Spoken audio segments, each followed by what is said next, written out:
kita berjumpa lagi dalam ibadah kita, yaitu GSJA Eroy Kids. Nah adik-adik, kabarnya gimana nih? Masih tetap semangat kan? Sudah pada mulai sekolah, beraktivitas, dan sebentar lagi kita memulai ibadah kita. Sebelum itu, yuk kita sama-sama mau berdoa dulu. Lipat tangan, tutup mata ya. Tuhan Yesus, selamat pagi. Terima kasih Tuhan sudah kumpulkan kami di tempat ini bersama-sama beribadah. Tuhan, walaupun kita masih ibadah online, tapi kita mau semangat memuji Tuhan. Dan juga kami mau berdoa Tuhan, biar firman Tuhan yang disampaikan boleh menjadi berkat buat kami semua. Tuhan Yesus, kami mau buka ibadah sekolah minggu kami hanya di dalam satu nama, Tuhan Yesus, Juru Selamat kami yang hidup. Haleluya. Amin. Yuk sama-sama kita bangkit berdiri, kita nyanyikan pujian ya. Tepuk tangan ya.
Nah adik-adik, kita mau mendengarkan firman Tuhan. Mari kita siapkan hati kita menaikkan pujian. Terima kasih Tuhan. Yuk kita sama-sama memuji Tuhan ya.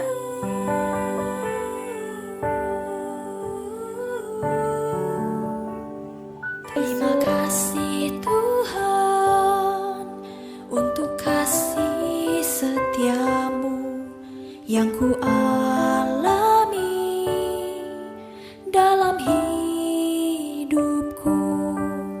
Terima kasih Yesus untuk kebaikan-Mu sepanjang hidupku. Terima kasih Yesusku.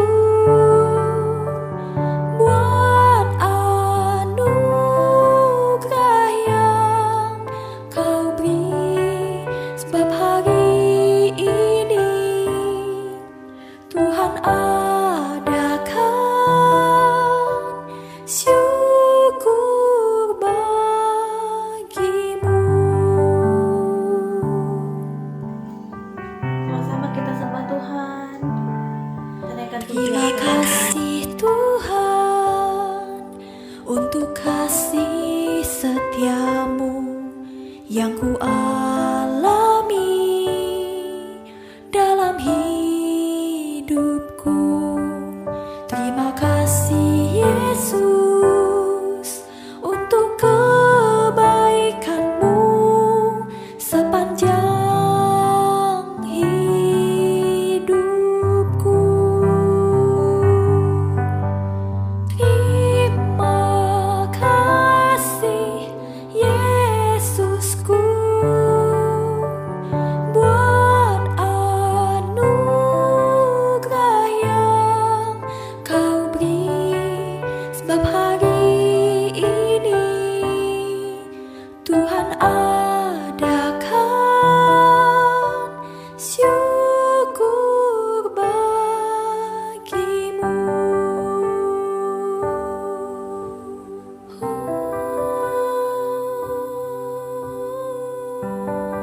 Terima kasih Tuhan Yesus, kalau kami boleh memuji nama Tuhan, kami boleh menyembah Tuhan. Biarlah puji-pujian kami menjadi dupa yang harum di hadapan-Mu Tuhan. Tuhan, sebentar kami akan mendengarkan firman Tuhan. Biar firman Tuhan yang akan disampaikan oleh hamba-Mu Tuhan boleh tetap tinggal di dalam hati kami Tuhan. Terima kasih Tuhan Yesus, kami mau mendengar firman Tuhan. Kami sambut hanya di dalam nama Tuhan Yesus, Juru Selamat kami yang hidup. Haleluya. Amin. Shalom adik-adik, selamat pagi, selamat jumpa lagi dengan John di sini. Apa kabarnya? Luar biasa. Saya lihat anak-anak adik-adik masih semangat. Puji Tuhan, ya kita bersama-sama lagi untuk mengadakan ibadah masih dalam kondisi online adik-adik. Sabar, Tuhan sudah mendengar doa-doa adik-adik, doa papa mama, doa kami semua bahkan sedunia. Tuhan pasti memberikan waktunya yang indah buat kita. Nah pagi ini kita mau bersama-sama mendengarkan firman Tuhan menjadi kekuatan bagi adik-adik tentunya buat John juga. Nah, kita selalu dalam tiap acara atau sebagai orang Kristen, kita selalu menaikkan doa. Tentunya adik-adik sudah mengenal doa 5 jari apa saja itu. Berdoa tidak lain berkomunikasi, berbicara kepada Tuhan, memuji Tuhan, mengucap syukur. Ya kelihatan saja berdoa, wah formal sekali ya, adik-adik resmi sekali. Padahal isinya adalah berbicara antara adik-adik dengan Tuhan Sang Pencipta kita. Nah Tuhan selalu menyarankan banyak cara-cara kita berdoa. Ya seperti apa pagi ini? Nah kita buka dalam buku Lukas pasal 18 ayat yang pertama. Mengenai apa adik-adik pasti sudah kenal ya. Lukas pasal 18 ayat 1-8 dikatakan perumpamaan tentang hakim yang tak benar, atau perumpamaan hakim yang lalim, hakim yang tidak benar, hakim yang jahat, dikatakan hakim yang kadang-kadang bengis, suka marah-marah dan lain sebagainya. Sudah ada siap? Lukas pasal 8 kita baca bersama-sama ya. Lukas pasal 18 katakan firman Tuhan demikian, perumpamaan tentang hakim yang tak benar. Yesus mengatakan suatu perumpamaan kepada mereka untuk menegaskan bahwa mereka harus selalu berdoa dengan tidak jemu-jemu. Katanya, dalam sebuah kota ada seorang hakim yang tidak takut akan Allah dan tidak menghormati seorang pun. Dan di kota itu ada seorang janda yang selalu datang kepada hakim itu dan berkata, belalah aku terhadap lawanku. Beberapa waktu lamanya hakim itu menolak. Walaupun aku tidak takut akan Allah, tetapi kemudian ia berkata dalam hatinya, walaupun aku tidak takut akan Allah dan tidak menghormati seorang pun, namun karena janda ini menyusahkan aku, baiklah aku membenarkan dia supaya jangan terus saja, katakan, akhirnya menyerang aku. Kata Tuhan, camkanlah apa yang dikatakan hakim yang lalim itu. Tidakkah Allah akan membenarkan orang-orang pilihannya yang siang malam berseru kepadanya, dan adakah ia mengulur-ulur waktu sebelum menolong mereka? Aku berkata kepadamu, ia akan segera membenarkan mereka. Akan tetapi jika manusia itu datang, adakah ia mendapati iman di bumi? Nah, jelas adik-adik ceritanya mengabarkan seperti ini ya. Jadi ada seorang hakim, dikatakan orang hakim yang tidak benar, atau orang hakim yang lalim dikatakan. Nah, ada seorang janda juga yang selalu datang kepada hakim ini untuk memperoleh pembelaan Jadi hakim kerjanya adik-adik selalu memutuskan apa yang baik, apa yang benar, dan membela orang-orang yang istilahnya di dalam kesalahan untuk menemukan kebenarannya. Seperti itu adik-adik ya. Jadi kita lihat gambarnya seperti ini. Hakim yang tidak benar. Jadi ada seorang janda datang kepadanya. Pak Hakim, tolong saya dong, bantu saya, perkara saya. Lalu hakim ini setengah lari cepat-cepat, dia acukan wanita janda ini, orang perempuan janda ini. Lalu kita lihat orang janda ini begitu tahu rumahnya, dia datangin hakim itu, adik-adik, dia ketok, ya, dia ketok-ketok, dibukakan pintunya. Lalu kaget si perempuan janda ini, dikatakan, ada apa sih kamu? Ganggu saja kamu, ya. Tidak, kata hakim yang lalim itu kepada janda perempuan ini. Adik-adik, kita lihat perempuan janda itu berhenti, dia datang lagi adik-adik. Dia mengetuk lagi, coba pintunya, walaupun pintunya sudah dibanting, ditutup dan lain sebagainya, ya. Dia datang lagi terus. Lalu hakim yang lalim ini merasa pusing. Aduh, aku pusing terus-terusan. Ya, perempuan janda ini datang kepada aku, jangan-jangan nanti dia datang, ya, dia menyerang aku, dia memukul aku dan lain sebagainya. Lalu hakim lalim ini, oke, baiklah, aku akan membenarkan si perempuan janda ini. Kita lihat perempuan janda ini, adik-adik, merasa girang, ya. Perkaranya atau persoalannya sudah dibantu oleh hakim ini, ya, seperti itu adik-adik. Kita lihat, akhirnya Tuhan katakan di akhir, dikatakan camkanlah apa yang dikatakan hakim yang lalim itu.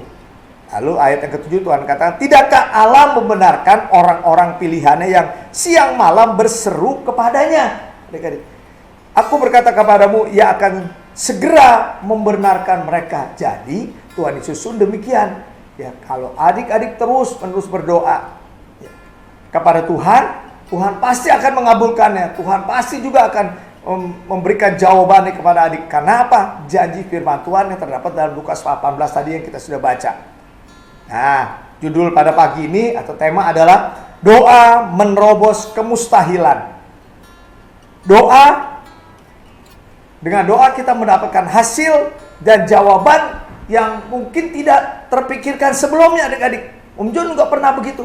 Om John pernah berdoa, minta sesuatu, tapi kok Tuhan memberikan yang ini ya? Tapi tentunya Tuhan memberikan jawaban yang terbaik adik-adik, yang belum pernah terpikirkan. Firman Tuhan berkata seperti itu. Jadi sekali lagi Om tekankan, kita berdoa berarti kita berkomunikasi kepada Tuhan. Kita berbicara kepada Sang Pencipta dengan yang diciptakan, yaitu kita sendiri. Ya, kita memuji, pujian, menaikkan permohonan. Filipi 4 ayat 9 mengatakan dengan mengucap syukur. Jadi isinya bukannya meminta saja adik-adik. Kita mengucap syukur, kita bilang terima kasih Tuhan pagi ini. Adik-adik sudah berdoa pagi ini? Jangan lupa, ya, kita bangun, ya, kita sehat, ya, kita masih bertemu orang tua kita, ya, kita masih berdapat istilah menghadapi makanan, bernafas adik-adik, ya, dengan hidup kita secara gratis, kita mengucap syukur kepada Tuhan tentunya adik-adik. Nah, Tuhan menghendaki kita dalam kita berdoa. Yang tadi kita sama-sama belajar dalam Lukas pasal 18 tadi, adik pertama, Tuhan bilang apa? Berdoa dengan tidak jemu-jemu. Hendaklah kamu berdoa dengan tidak jemu-jemu seperti perumpamaan yang tadi kita telah dengar hakim yang lalim dan seorang perempuan yang janda dikatakan. Jadi kita terus berdoa setiap waktu. Firman Tuhan katakan bertekun, tetap berdoa. Ini adalah salah satu, kalau kita melakukan terus-menerus berarti kita sangat bergantung kepada Tuhan, ya, memiliki ketergantungan dengan Tuhan. Ya, bangsa Israel keluar dari negeri Mesir, adik-adik, dibawa ke padang gurun dengan maksud adalah supaya bangsa Israel hanya mengharapi kepada Tuhan saja, tidak ada yang lain. Tuhan mau dekat dengan ciptaannya, Tuhan mau dekat dengan adik-adik, Tuhan mau dekat dengan Om John. Itu sebabnya berdoa terus. Tentunya bukan saja isinya meminta-minta, memohon, tetapi memuji Tuhan, kita bernyanyi. Tuhan senang. Ya, Tuhan mau berbicara dengan adik-adik, Tuhan mau berbicara dengan Om John. Tuhan mau dekat selalu dengan adik-adik, dengan penciptanya. Itulah sebabnya dia katakan berdoa dengan tidak jemu-jemu. Ya, lalu kita lihat yang kedua lagi, adik-adik sadar, adik-adik mengakui bahwa tanpa Tuhan kita tidak bisa berbuat apa-apa. Kita lihat dalam pandemi corona ini banyak ahli-ahli, ya, membuat ya sesuatu obat penangkal dan lain sebagainya. Dia berusaha, tentunya hikmat yang daripada Tuhan. Dia berusaha, tapi Tuhanlah yang menentukan adik-adik. Tuhan yang memberkati mereka dalam mereka berusaha dan melakukan segala sesuatu kembali untuk kemuliaan nama Tuhan. Kan Tuhan bilang juga diciptakan untuk memuliakan nama Tuhan adik-adik. Jadi Tuhan mau supaya kita berdoa tidak jemu-jemu, kita terus berdoa. Berarti kita selalu ada di dalam hadirat Tuhan. Ya, hati kita penuh dengan pujian, ya, hati kita penuh ucapan syukur. Tuhan katakan tidak jemu-jemu, tetap berdoa adik-adik. Adik-adik mau? Tuhan pasti memberkati. Nah ya, yang kedua tadi kita sadar adik-adik, kita mengakui bahwa kita tidak mampu. Firman Tuhan mengatakan dalam Efesus pasal 6 ayat 12, jelas firman Tuhan mengatakan, karena perjuangan kita bukanlah melawan darah daging, wujud dari manusia yang kelihatan adik-adik, tetapi melawan pemerintah-pemerintah, melawan penguasa-penguasa, melawan penghulu-penghulu dunia yang gelap ini, melawan roh-roh jahat. Jadi tidak kelihatan adik. Bagaimana kita cara melawannya? Pada waktu bangun tidur, kita dikasih hati yang kesal. Mungkin kita cari-cari sepatu kita kita sebelum COVID mau sekolah, cari kaos kaki, kita juga kesal. Lalu kita lihat, kita nggak dibawain roti atau apa. Kita marah-marah dan lain sebagainya. Lihat, seperti itu adik. Ya, si iblis selalu berupaya untuk membuat kesal hati kita. Nah, kita tidak bisa berbuat apa-apa kalau tidak lain dengan Tuhan sendiri. Dikatakan, Yesaya 43 ayat 11 mengatakan, Akulah Tuhan dan tidak ada juru selamat selain daripadaku. Lebih jelas lagi adik, Yesaya 46 ayat 5 mengatakan, kepada siapakah kamu hendak menyamakan aku? Tuhan kita, pencipta kita, Allah yang dahsyat, maha kuasa, hendak membandingkan dan mengumpamakan aku sehingga kami sama. Ada yang sama adik-adik? Ini Tuhan sendiri yang berfirman. Tuhan adalah Allah yang maha kuasa yang menciptakan langit dan bumi dari yang tidak ada menjadi ada. Menciptakan kita ya serupa dan segambarnya. Yesaya 46 ayat 9 dikatakan lagi adik. Ingatlah hal-hal yang dahulu dari sejak purbakala, dari masa-masa yang silam, dari kelahiran Tuhan Yesus, bahkan sebelum zaman raja-raja, kejadian, bahwasannya akulah Allah dan tidak ada yang lain. Akulah Allah dan tidak ada yang seperti aku. Ada adik-adik pemimpin agama yang lain yang begitu? Tidak ada. Hanya Tuhan yang mendeklarasikan. Hanya Tuhan yang berbicara seperti itu melalui firman-Nya. Jadi kita sadar memang hanya Dialah satu-satunya penolong kita. Hanyalah Dialah yang sanggup menolong kita. Karena Dia yang berbicara. Ya, Dia yang memberikan pengharapan dan Dia yang memberikan jawaban. Tadi kita lihat ya, mereka yang berseru-seru kepada Tuhan, mereka yang selalu datang berdoa, mereka yang selalu tetap berdoa dan bertekun menaikkan doa, ucapan syukur dan permohonan, Dia yang akan menerima jawaban yang daripada Tuhan. Rindu dengan hati kita ya, dengan ucapan syukur. Tuhan, terima kasih Tuhan buat hari ini Tuhan, Engkau ada bersama kami. Di mana adik-adik Tuhan Yesus saat ini melalui kuasa Roh Kudus-Nya ada di dalam hati kita, ada di dalam hati adik-adik. Efesus 1 ayat 13 mengatakan demikian firman Tuhan. Dia menyertai kita sampai kapan adik? 1 hari? 2 hari? Sebulan? Selama-lamanya sampai kita dipanggil dan menghadap kepada Tuhan. Itu namanya adalah Roh Kudus, Roh yang maha kuasa yang ada di dalam pribadi kita masing-masing. Lalu akhirnya adik-adik kita juga ingat poin yang ketiga, kita menjadi pendoa syafaat. Apa sih adik-adik pendoa syafaat? Pendoa syafaat maksudnya kita berdoa bagi bangsa kita, kita berdoa buat yang lain-lain, buat saudara, buat mungkin ada saudara-saudara adik-adik yang belum menerima keselamatan daripada Tuhan Yesus, kita berdoakan karena kita sudah mengalaminya. Ya, karena kita sudah menerima jawaban dari Tuhan dan memang Tuhan menjawab setiap doa kita adik-adik. Dia memberikan damai sejahtera, kesenangan, kesehatan saat ini di tengah pandemi. Ya, walaupun pandemi kita lihat masih ada di dalam negeri kita, tetapi Tuhan melindungi, Tuhan memberikan senantiasa dijauhkan daripada kekhawatiran. Damai sejahtera Tuhan mengawali hati kita dan pikiran kita adik-adik. Jadi kita berdoa bagi bangsa, bagi keluarga, bagi semua orang, bagi pemerintahan kita. Kita berdoa bagi Bapak Presiden kita, Bapak Presiden Jokowi dan wakilnya. Tuhan tolong hikmat akal budi. Tuhan tolong dalam istilahnya mengupayakan, berusaha untuk istilahnya menolong orang-orang yang kena COVID-19 ini adik-adik. Itulah yang Tuhan mau untuk menjadi pendoa syafaat. Firman Tuhan jelas dalam 1 Timotius pasal 2 ayat 1-2. Nah, Tuhan berkata seperti ini adik-adik. Pertama-tama aku menasihatkan, naikkanlah permohonan, doa syafaat, ucapan syukur untuk semua orang, untuk raja-raja, ya, dan untuk semua pembesar kita yang ada di negeri di mana kita hidup, yaitu Indonesia, agar kita dapat hidup tenang dan tentram dalam segala kesalehan dan kehormatan.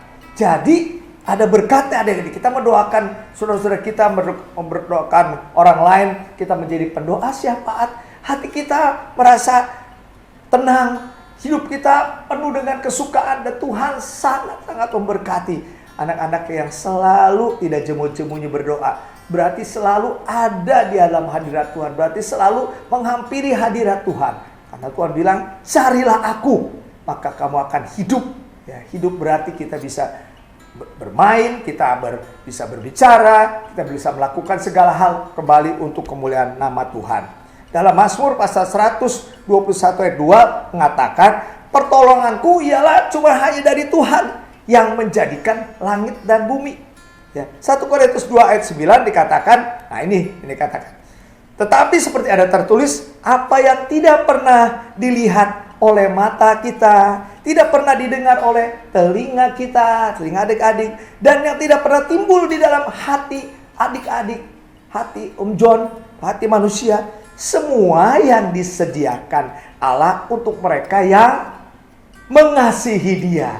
Jadi yang mengasihi Dia, yang melakukan kehendak Tuhan, yang mau terus datang ke hadirat Tuhan untuk berseru-seru kepada Tuhan, tidak jemu-jemu dan tetap berdoa. Ingat adik-adik, berdoa bukan saja permohonan, tetapi ucapan syukur. Adik-adik bisa bernyanyi pujian kepada Tuhan, terus ada di dalam hadirat Tuhan. Dikatakan adalah mereka yang mengasihi Dia. Ya, dengan kata lain, doa menerobos kemustahilan. Apa itu kemustahilan, adik? Yang tidak terpikirkan, tidak adik sangka-sangka, ya, justru yang Tuhan jawab kepada adik-adik. John pernah mengalami juga. Itulah sebabnya tetap kita berdoa dengan tidak jemu-jemunya. Amin. Tuhan memberkati adik-adik. John mau berdoa bagi adik-adik. Dan waktu yang singkat ini, mari kita lipat tangan kita, tutup mata kita. Bapa yang baik, kami mengucap syukur Tuhan buat kesempatan yang indah. Satu pelajaran lagi firman-Mu mengajarkan kepada kami anak-anak-Mu yang setia dalam rumah mereka, yang masih berstatus belajar dari rumah bersama orang tua mereka, yang masih berstatus dalam ibadah online. Tuhan memberkati mereka, Tuhan pulihkan Tuhan bangsa-bangsa, pulihkan suasana saat ini Tuhan, sehingga anak juga bisa kembali lagi dalam ibadah onsite tatap muka dengan kami, dengan guru-guru kami semua. Tuhan, terima kasih Engkau mengajarkan untuk kami tidak jemu-jemunya selalu berdoa, terus tekun tetap menaikkan doa, karena doa itu berisi pujian, permohonan, ucapan syukur kami kepadamu. Terima kasih Tuhan, Engkau memberkati keluarga di mana kami berada, anak-anak-Mu. Mungkin salah satu daripada saudara kami belum ada yang mengenal dan percaya kepadamu. Tuhan, tolong Tuhan, lawat. Tuhan memberkati kami semua, Tuhan memberkati guru-guru sekolah minggu, Tuhan memberkati guru-guru sekolah sekuler kami, orang tua kami, siapapun mereka, Tuhan berkati. Tuhan berkati bangsa kami, pimpinan kami tertinggi Bapak Presiden Pak Jokowi dengan Maruf semua yang Kau berkati Tuhan. Terima kasih untuk selalu bertekun, bersyukur kepadamu dengan tidak jemu-jemunya. Dalam nama Tuhan Yesus kami berdoa dan mengucap syukur, bersama-sama kita katakan amin. Tuhan Yesus memberkati adik-adik sekalian. Amin.